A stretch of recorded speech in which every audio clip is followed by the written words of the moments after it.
मलकू ने एक गाना रिकॉर्ड किया खान साहब के हवाले से। उस पे सोशल मीडिया में ऐसी भागदौड़ लगी हुई है कि कुछ समझ से बाहर है।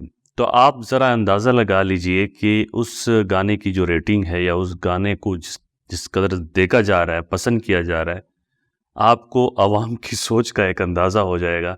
क्या है उसमें यार? मतलब अगर उसने इमरान खान के हवाले से भी अ, गाया है गाना या कोई और ऐसी चीज़ की है तो ठीक है, लेकिन मतलब ऐसी कौन-सी चीज़ है कि हम एक गाने के पीछे पता नहीं वो कहाँ से कहाँ तक पहुँच गई गाना। तो मलकू की इस गाने ने तो धूम मचा दी भई, हर बंदा इस गाने के पीछे लगा हुआ है। मैं खुद भी बड़ा हैरान हूँ कि इस गाने के पीछे ऐसा क्या है? तो ये तो मलकू जानता है और उनकी टीम जानती होगी। उन्होंने रिकॉर्ड किया और खान साहब के हवाले से उन्होंने ये गाना गाया है और बड़ा लोगों ने पसंद किया, बड़े लोग इसके दीवाने हैं, पागल हो रहे हैं इसके पीछे।